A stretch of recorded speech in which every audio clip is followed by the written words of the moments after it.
Assalomu alaykum do'stlar, homiylar. Hop, bo'lmasam biz bugun bitta qiziq dars o'tib ketamiz. Menimcha sizlarga foydali bo'ladi.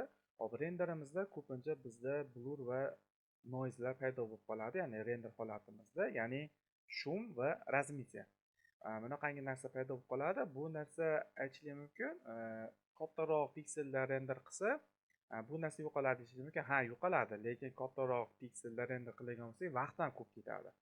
Misol ko'pchilik 2000 ga 2000 ishlaydi, kimdir 1.5 ga 1.5 ishlaydi. Ha, 2000 ga 2000 qilsa sal tiniqroq bo'lishi mumkin, lekin vaqti ko'p oladi. Misol uchun, meni o'zim 1200 ga 1200 ga render qilaman va menda sifat shunaqangi chiqadi. Endi buni sifatli qilish uchun nima qilish kerak? Yoki Photoshopga kirib, o'sha o'zini filtrlari bor, o'sha filtrlarda noise, blurlar bilan ishlash mumkin, lekin yoki oddiygina sun'iy intellektdan foydalansa bo'ladi. Ya'ni upscale qilish mumkin rasmni.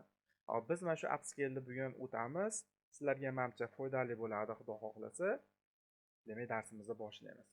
Birinchi o'rinda rasmni ko'rdik. Bizda o'sha bitta hozir shum ham bor, noise ham bor. Bu narsani yo'qotishimiz kerak. Bizga upscale degan bitta o'sha sun'iy intellekt yordam beradi. Buni xudo xohlasa guruhimga qo'yib qo'yaman, bemalol kirib olishlari mumkin. Guruhim bo'lsa, описаниеga закрепить qilib qo'yaman, bemalol kirib foydalansangiz bo'laveradi. Bu ya'ni o'sha qaytaraman, bepul upscale. Buni pulligi bor, topaz degani bor va u juda ham zo'r. Lekin baribir effektni bir xil beradi. Topazni yaxshi tarafi u videoni ham upscale qiladi.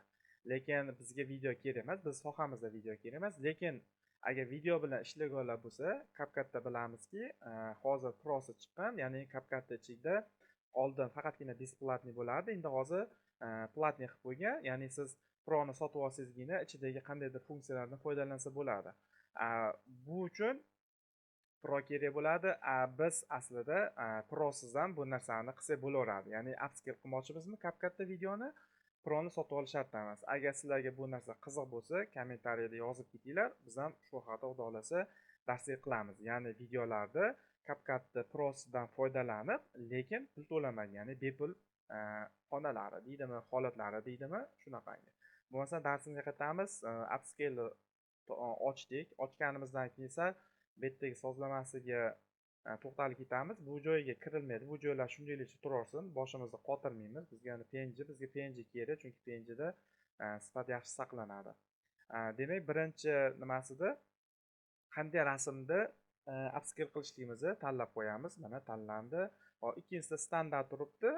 Keyin light. Yo'q, bizga light kerak emas, chunki bizda bunaqangi ochiq nimalarda qilmayapmiz, ya'ni upscale qilmayapmiz. Endi sizlar o'zlaringni ishlaringda foydalanishingiz mumkin. Qandaydir o'zlaringni rasmlaring yoki qanaqadir tabiat bo'lsa, bu rejimdan ham foydalansang bo'laveradi. Lekin bizda hozir standart turadi va bu yerda o'zi maksimum beryapti. Agar bekka o'tagan bo'lsak, e'tibor beringlar, pastdagi piksellar o'zgaryapti. Ya'ni hozir bizga 1200 6000 ga turibdi. Bu o'zi standarti. Bag'iga o'tgan sari oshib ketaveradi. Bularni tavsiya qilmaymiz.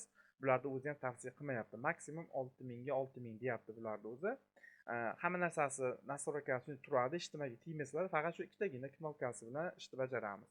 Keyingisida bo'lsa, rasmni qayerga qo'yasan deyapti va shu rasmni papkasini tanlab qo'yamiz, bo'ldi. Keyin upscale qilishni boshlaymiz. Ko'p vaqtni olmaydi, tezda bo'ladi. Yaxshi tarafi shu. Ya'ni kimdir misol uchun 2000 ga 2000, 4000 ga 4000, 6000 ga 6000 render qilib, keyin uni Photoshopda razmerini kichkina qilgandan ko'ra, aslida mana shu upscale'da 6000 ga 6000 qilib, keyin Photoshopda kichkina qilsa, ancha vaqt yutadi.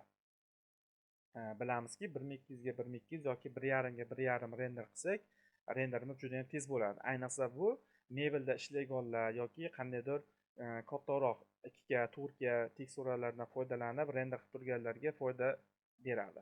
Hop, misol uchun endi ko'ramiz. Sal yaqinlashtirib qo'yaylik.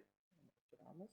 Mana hop, demak bu holatimiz bizda render holatimiz o'sha 1200 ga 1200 miz, mana bu bo'lsa 6000 ga 6000. Farqini sizlar ko'rishlaringiz mumkin o'zlaringizdan.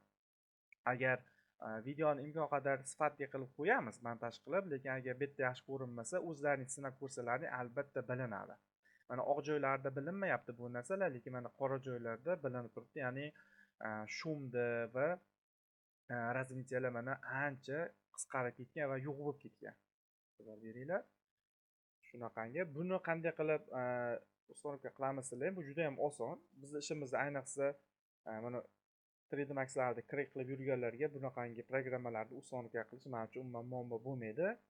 Programmani bo'lsa o'zimni kanalimga qo'yib qo'yaman, Telegram kanalimga. Kanalda bo'lsa описаниеga zakrib etib qo'yamiz. Hop, xudo xolasa olib ishlasalaring ancha foydali bo'ladi. O'ylaymanki, darsingiz manfaatli bo'ldi. Yana qanaqangidir darslar kerak bo'lsa, yozinglar. Agar vaqtingiz bo'lsa, albatta sizlarga shu darsni qilib berishga harakat qilamiz, so'ragan narsalaringizni. Sog', salomat bo'linglar, yaxshi kunda ko'rishaylik. Hop, hozir esdan chiqib qoldi. Unda qilsak oxirigacha qilaylik, ya'ni Photoshopda ham buni razmerini kichkina qilib ketishligini ko'rsatib ketaylik. Misol, mana unimiz bizda tayyori. Mana tayyorimiz bizda. Ko'ryapsizlar qanchalik tiniqligini. Bunisi bo'lsa o'sha birinchi nimamiz, renderimiz, ya'ni 1200 Hop, buni olamiz. Bizga hozir bu 6000 mi? Photoshopga tashlaganimizdan keyin mana bu yerda izobrazение qilamiz, razmeriga kiramiz va menda endi doimiy foydalanib turganim uchun bunisi yoddan bo'lib qolgan. Misol, sizlar ham shunaqa qilib ishlatishingiz mumkin. Mana hozir 2000 bo'lyapti. Kopiya qilamizda, baqa ham shuni qo'yamiz va bizning rasmimiz 2000 bo'ldi. Va chiqib turganimiz endi bizga o'zi 6000 kerak bo'lmaydi. Shuning uchun shu 6000 ni ustidan 2000 ni saqlanib qo'yamiz. Mana bu yerda endi bizda hozir o'sha saytga qo'yilgan holatda bo'lib qoldi. Buni ko'rasizlar. U narsasida mana o'zgarishi ham yo'q. E'tibor beringlar. Hop, endi bunisini ko'rsalaring, farqi ancha katta. Hop, shu qo'shimcha hozir video qilib qo'ydim. Ishlatinglar, foydalaninglar. Xudo xolasa manfaatli bo'ldi.